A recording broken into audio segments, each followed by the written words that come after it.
हरे कृष्णा।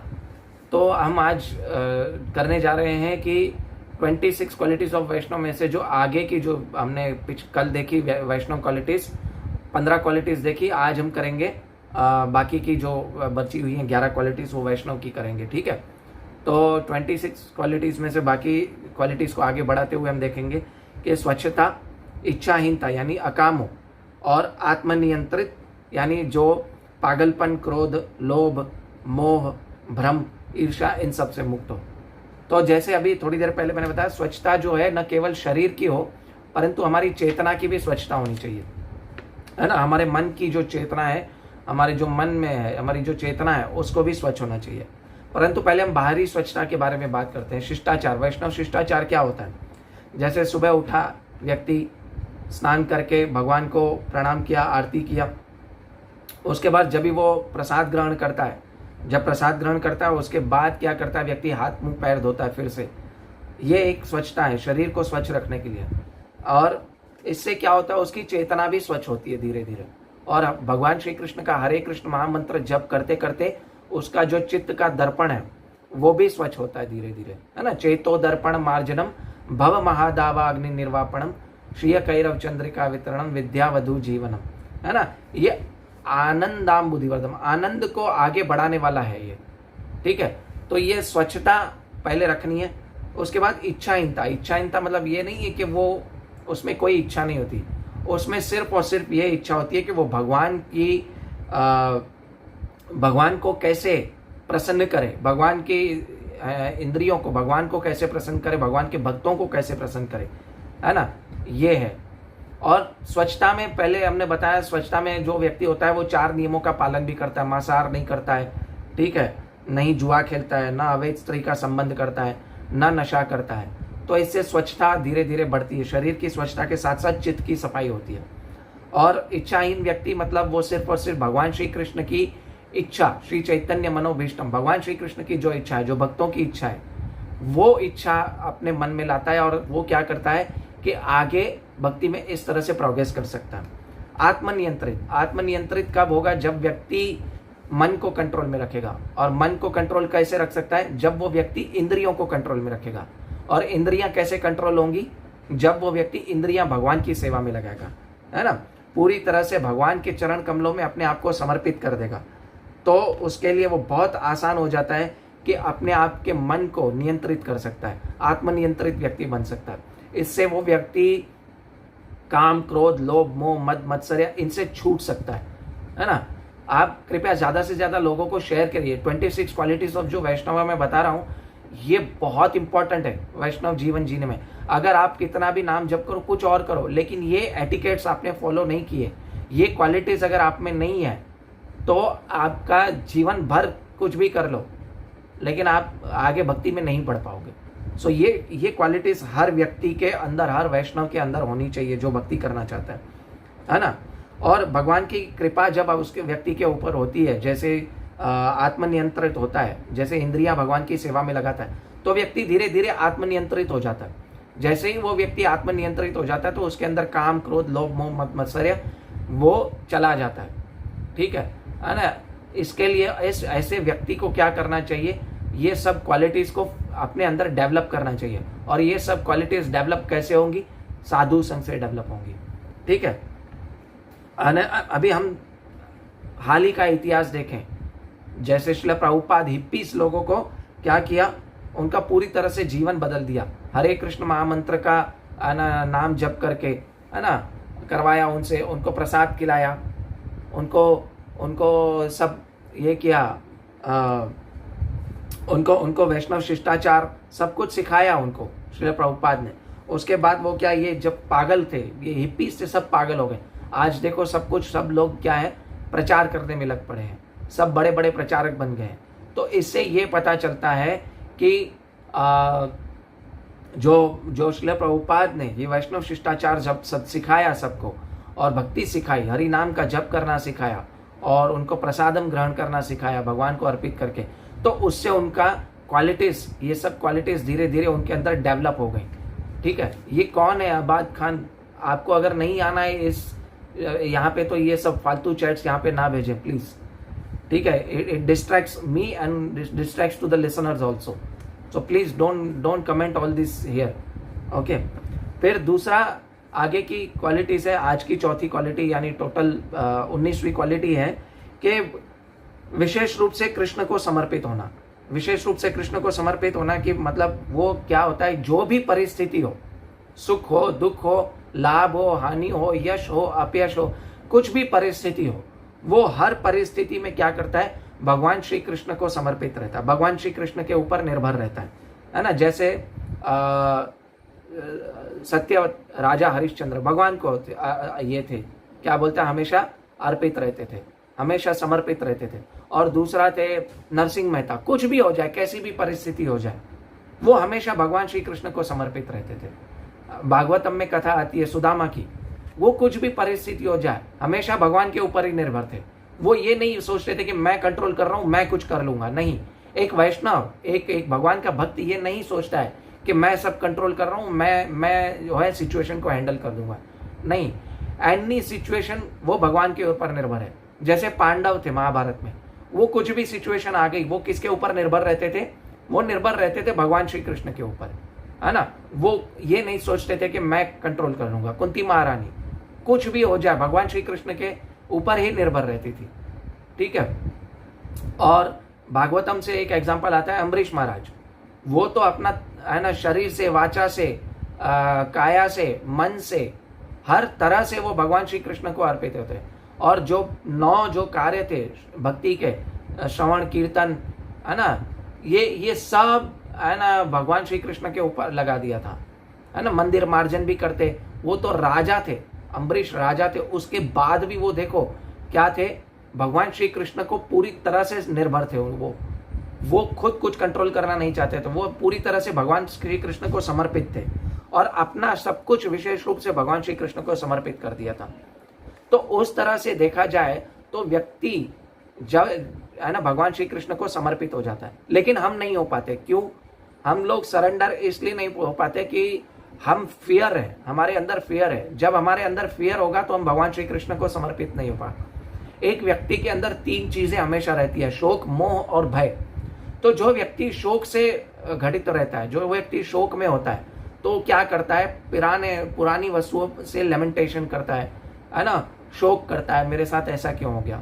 मोह रहता है प्रेजेंट में उसका, और भविष्य के लिए ज्यादा चिंतित रहता है, भय रहता है, मेरा क्या होगा उसको, इसलिए वो भगवान श्री कृष्ण के ऊपर ज्यादा समर्पित नहीं रह सकता। जिस दिन वो व्यक्ति भगवान श्री कृष्ण को समर्पित हो जाएगा तो वो व्यक्ति क्या होगा कि आना, वो व्यक्ति भगवान को जब समर्पित होगा तो वो फियरलेस हो जाएगा। जब फियरलेस होगा तो वो उसका जो 100% आना समर्पित रह सकता है वो व्यक्ति। तो इस तरह से अगर देखा जाए तो राजा अम्बरीश है, सुदामा है, वो 100% भगवान श्री कृष्ण को, पांडव है, हमेशा भगवान श्री कृष्ण के ऊपर ही निर्भर थे। लेकिन हम नहीं रह पा रहे। क्यों? क्योंकि हम लोग सोच रहे हैं कि हर वस्तु मैं कंट्रोल करूंगा, लेकिन हमारे हाथ में कुछ है ही नहीं। आप कितना भी व्यक्ति कितना भी अच्छी एग्जाम की तैयारी कर ले, पेपर कितना भी अच्छा जाए, लेकिन जब उसकी स्मृति नहीं होगी उस वक्त, तो वो व्यक्ति अपना कुछ कंट्रोल नहीं कर सकता, उसका रिजल्ट खराब आता है। तो अगर मैं कृष्ण के ऊपर समर्पित हो जाऊंगा, कृष्ण के ऊपर समर्पित हो जाऊंगा, तो क्या हो जाएगा कि जो भी रिजल्ट है मिलेगा, वो रिजल्ट भी मुझे भगवान श्री कृष्ण को अर्पित करना है। तो भगवान सोचेंगे ना, इसने बहुत अच्छी मेहनत की है, मेरे को समर्पित रह के और मेहनत भी की है, तो इसको रिजल्ट भगवान अच्छा ही देंगे, उसको बुरा रिजल्ट नहीं देंगे। अगर उसका रिजल्ट बुरा भी आता है तो वो उसका क्या बोलते हैं, उसके जिम्मेदार भगवान खुद बनते हैं कि मेरी वजह से है। तो पूरी तरह से अगर हम भगवान श्री कृष्ण को समर्पित हो जाएंगे तो हमें किसी भी चीज की, किसी भी वस्तु की परवाह करने की, चिंतित रहने की कोई जरूरत नहीं है। ठीक है, अभी आगे 3 क्वालिटी है, 19 हो गई। कितना पिछले में 15 देखी और 4 अभी देखी, 19। और अभी है 4 क्वालिटी यहाँ पे है कि भौतिक प्राप्ति पे प्रति उदासीन रहता है, मदयपान रहता है, अप्रमत्ता यानी और झूठी प्रतिष्ठा। तो है ना, भौतिक प्राप्ति यानी किसी भी व्यक्ति, कोई भी कितनी भी बड़ी उसके ऊपर डिग्री क्यों ना हो, कितना भी पैसा हो, लेकिन वो क्या करता है, सब कृष्ण की सेवा में लगाता है। तो वो भौतिक प्राप्ति के प्रति उदासीन रहने का मतलब है कि वो व्यक्ति उससे क्या बोलते हैं, पफ्ड अप नहीं हो जाता, पफ्ड अप नहीं हो जाता कि वो उसके पास कितनी संपत्ति है, क्या है, वो इज नॉट, उसका घमंड नहीं रहता उसको, क्योंकि उसको पता है कि वो संपत्ति क्या है, भगवान के लिए। तो संपत्ति जो भी है, भौतिक प्राप्ति, भौतिक प्रतिष्ठा, लाभ, पूजा, वो भगवान को समर्पित करता है। लेकिन हमारी प्रॉब्लम ये है कि जो भी पूजा, लाभ, प्रतिष्ठा है वो हमारे लिए लेना चाहते हैं, और वो क्रेडिट भी हम हमारे लिए लेना चाहते हैं, हमारे ऊपर लेना चाहते हैं।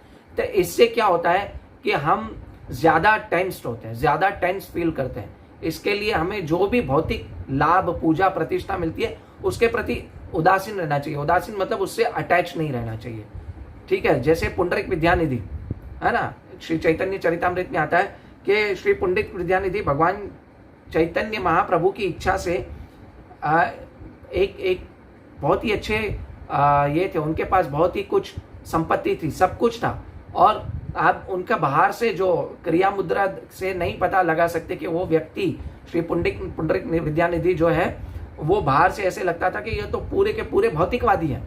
लेकिन श्री चैतन्य महाप्रभु की उनके ऊपर एक विशेष कृपा थी।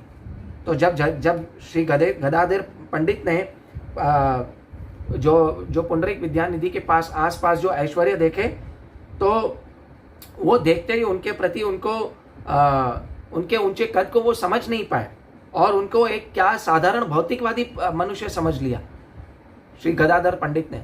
लेकिन बाद में उनको रियलाइज हुआ कि जो मुकुंद दत्त जो वहाँ पे मौजूद थे, तो उन्होंने गदाधर पंडित के मन को क्या समझ लिया, और पुंडरिक विद्यानिधि के वास्तविक स्वरूप को प्रकट करने के लिए उन्होंने क्या किया कि इसे अपने ऊपर ले लिया, और जोर से मधुर आवाज में उन्होंने श्री कृष्ण के क्या महिमा और कीर्तन को है ना,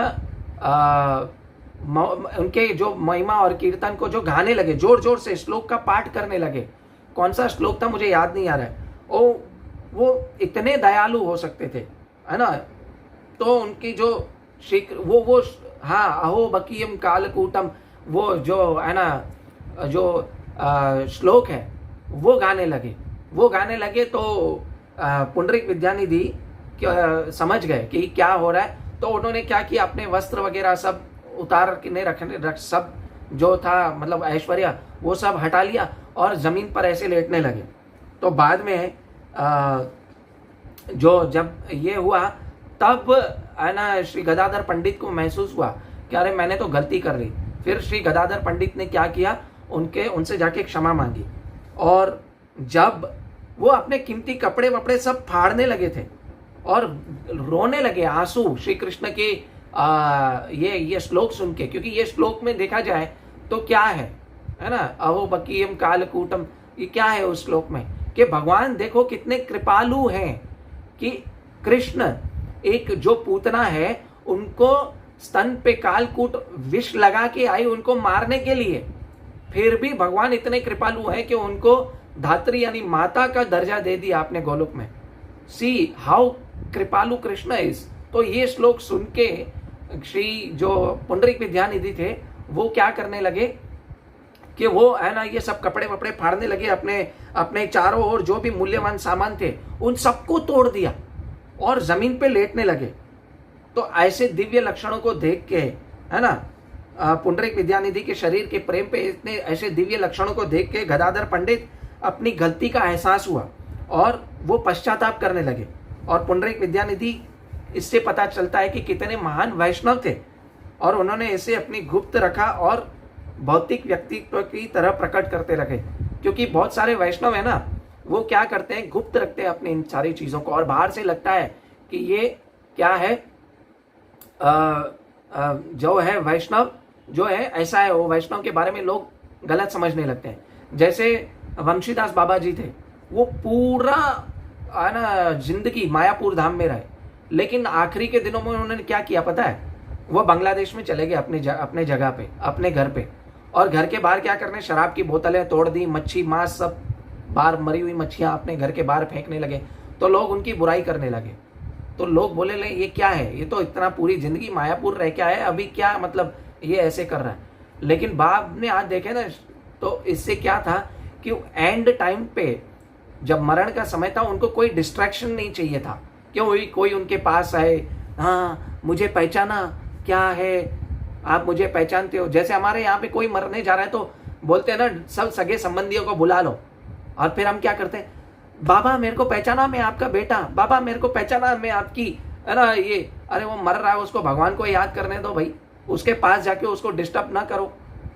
तो वैष्णव की एटिकेट से हमें समझ में नहीं आएगा कि वो क्या कर रहे हैं। जैसे नारद मुनि माता कयाधु को अपने आश्रम में लेके गए जब वो प्रेग्नेंट थी, क्योंकि वो जो इंद्र भगवान, जो इंद्र देव थे और सब थे, माता कयाधु को अंदर जो प्रहलाद महाराज जो थे घर में, उनको मारना था उनको, लेकिन नारद मुनि उनको बचा के अपने आश्रम में लेके जाए। लेकिन नारद मुनि के जो वैष्णव जो है क्रिया मुद्रा, वो जो उनको हम नहीं समझ पाएंगे, है ना। 7.7.14 में श्रील प्रभुपाद उस तात्पर्य में लिख रहे हैं कि उनके जो है ना क्रिया मुद्राओं है वैष्णव को, उनको हमें नहीं समझना चाहिए। तो भौतिक जो भी प्रतिष्ठा है, भौतिक जो है, उनसे कोई भी जो मेन वैष्णव होता है वो उनसे है ना पफ्ड अप नहीं हो जाता है। तो हमें वैष्णव की कभी भी निंदा भी नहीं करनी चाहिए, ठीक है। उसके बाद आता है विशेष यज्ञ। विशेष यज्ञ होता है मतलब भगवान का एक शुद्ध भक्त जो है, वो कोई भी भगवान का कार्य करने के लिए गुरु की इच्छा से, जो गुरु की द्वारा शक्ति जीत जाती है, उसको कभी भी ना नहीं बोलता है, वो उसमें दक्ष बन जाता है। दक्ष यानी विशेषज्ञ बन जाता है, उसमें वो गुरु, उसको देखता है इसमें गुरु और कृष्ण की कृपा है।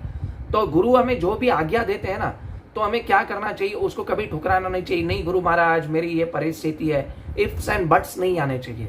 हमें ये समझना चाहिए कि मुझे गुरु और कृष्ण ने मुझे एम्पावर किया है ये कार्य करने के लिए, तो मैं जो हूँ ये कार्य को मना नहीं करना चाहिए। हालांकि मैं कैपेबल नहीं हूं, वो तो मुझे पता है, लेकिन अपनी अनकैपेबिलिटी भी उनके सामने नहीं दिखानी चाहिए। क्यों? क्योंकि गुरु और कृष्ण जो आपको सेवा देते हैं, आपके गुरु तो आपको एम्पावर करते हैं, आपको उसमें विशेषज्ञ दक्ष बना देते हैं। तो मैं कर रहा हूं वो नहीं सोचना चाहिए उसमें, है ना। तो इससे हमें क्या पता चलता है कि जो भी भगवान श्री कृष्ण का भक्त होता है, वैष्णव होता है, वो विशेषज्ञ बन जाता है, दक्ष बन जाता है। वो मायावादी को भी डिफीट करने में इजीली हो जाता है। मतलब हर किसी के साथ लड़ने के लिए भी, वर्बली लड़ने के लिए, कि गलत तथ्यों को नकारने के लिए और उनको गलत साबित करने के लिए भी वो विशेषज्ञ बन जाता है। तो इसके लिए देखा जाए कि हम देखें, भगवान श्रील प्रभुपाद क्या थे, विशेषज्ञ थे ना। 108 मंदिर की स्थापना की उन्होंने, 5,000 से ज्यादा लोगों को भक्त बनाए, दीक्षा दी उनको। तो इससे हमें क्या पता चलता है, Srila Prabhupada was empowered by his गुरु। उन्होंने इफ्स एंड बट्स नहीं किया, वो विशेषज्ञ बन गए गुरु और कृष्ण की कृपा से। तो 22 हो गई। अभी लास्ट की 4 क्वालिटीज है। एक गंभीर होता है। गंभीर मतलब ऐसा नहीं कि ऐसे बैठा रहता है, गंभीर मतलब ही serious in Krishna consciousness. He doesn't take a single moment lightly and waste नहीं करता है कि वो कृष्णा कॉन्शियसनेस में के बगैर वो वेस्ट नहीं करता है। दैट इज कॉल्ड गंभीरता।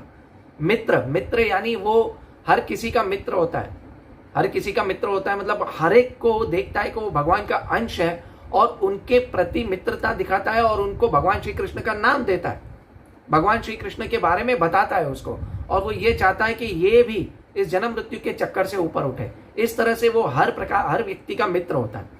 फिर मौनी होता है। मौन मतलब वो व्यक्ति, मौन मतलब देखा जाए कि वो ऐसा नहीं कि चुप रहता है, मौन व्रत धारण के नहीं। मौन का भगवत गीता में श्रील प्रभुपाद और भगवान श्री कृष्ण ने बहुत ही अच्छा के तरीके से उसका ना प्रस्तुत किया। मौन मतलब ही डजंट डू प्रजल्प, है ना। प्रजल्प क्या है ना, जो प्रजल्प मतलब इधर उधर की बातें करना, लोगों की निंदा करना। प्रजल्प नहीं करता है वो, जो भी करता है सिर्फ और सिर्फ भगवान श्री कृष्ण की कथा करता है। वो जितना भी बोलेगा वो क्या है, भगवान श्री कृष्ण की कथा करता है। श्रीमद् भागवतम में तो कहा गया है कि जो व्यक्ति कृष्ण कथा के अलावा जो कुछ भी बोलता है वो सिर्फ मेंढक की टर टर टर टर टर करता है ना। तो हमें ये समझना चाहिए कि मौन doesn't mean you keep quiet, नहीं। मौन का मतलब ये है कि मैं सिर्फ और सिर्फ कृष्ण के बारे में बात करूं, मेरी जिह्वा पे सिर्फ और सिर्फ कृष्ण के बारे में बात हो और कोई बात ना हो। दैट इज कॉल्ड मौन। बहुत सारे मौन व्रत रखते हैं, बाबा जी ने मौन व्रत रखा है, कुछ नहीं बोलेंगे 1 साल तक। बाद में पता चलता है रात को तो उस लोगों की बुलाइया करता है, दोपहर को चुप रहा है, वो पूरी रात को भड़ास निकालता है ना। ऐसे ढोंगियों से हमें बचना चाहिए। ठीक है।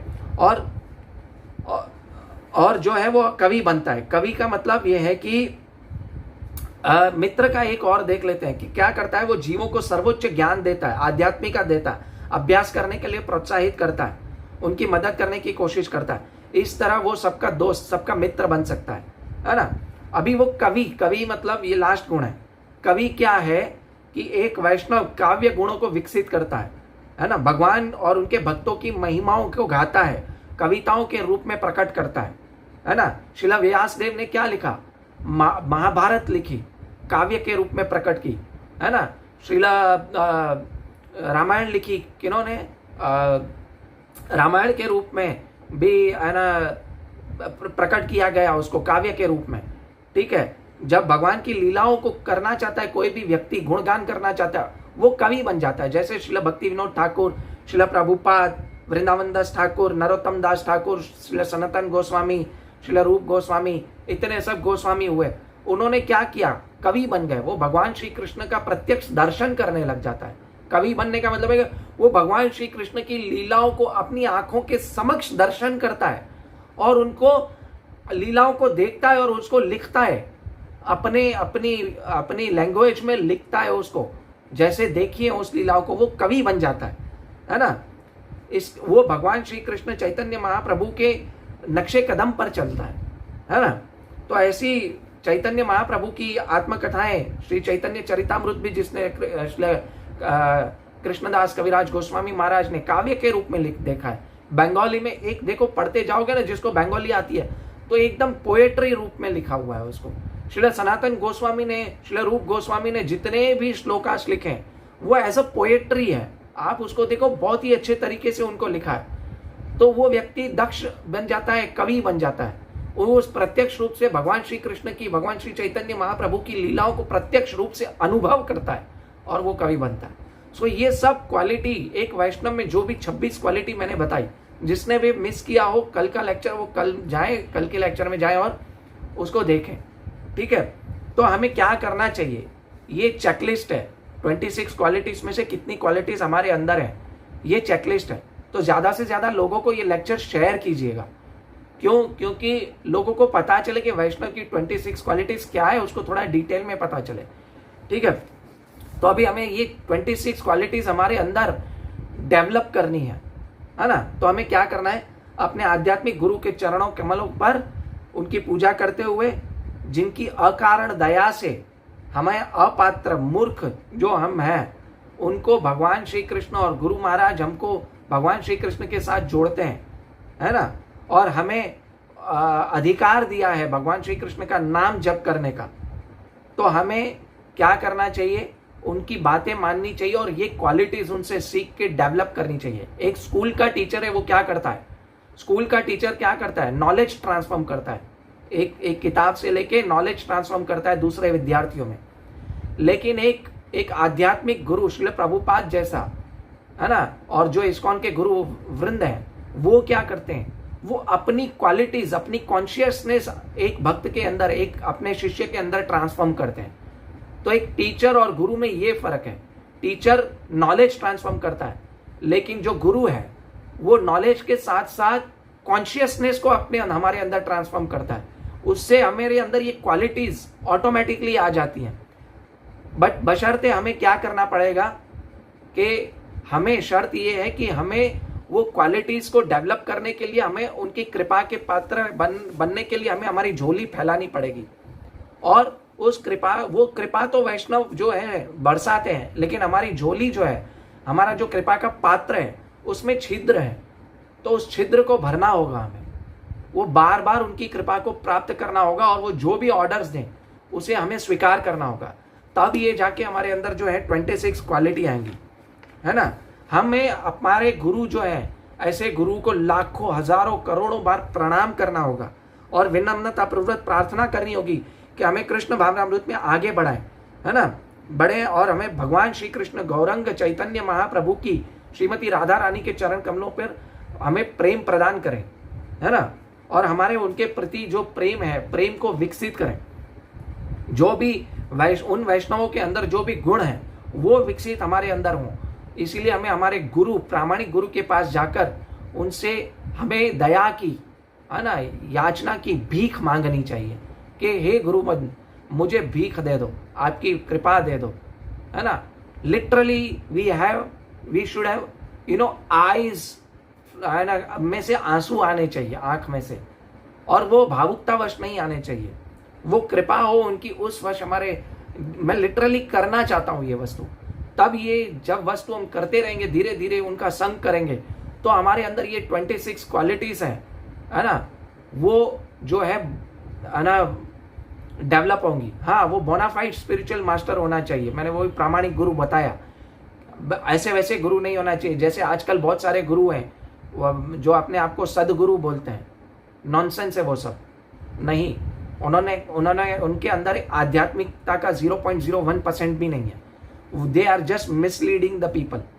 तो हमें हमारे प्रयासों से हम नहीं कर सकते, हम सिर्फ और सिर्फ कृष्ण और गुरु के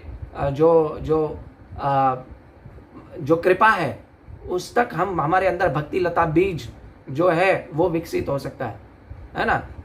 ब्रह्मांड ब्रह्मिते कौन भाग्यवान जीव, गुरु कृष्ण प्रसाद पायो भक्ति लता बीज, है ना। गुरु क्या होता है? भक्ति लता बीज को विकसित करता है ना, और उस भक्ति लता बीज को विकसित करने के बाद वो गुरु ब्रह्मा गुरु विष्णु गुरु साक्षात महेश्वर, है ना, गुरु ब्रह्मा गुरु विष्णु गुरु साक्षात परब्रह्म, है ना, तस्मै श्री गुरुवेर नमः।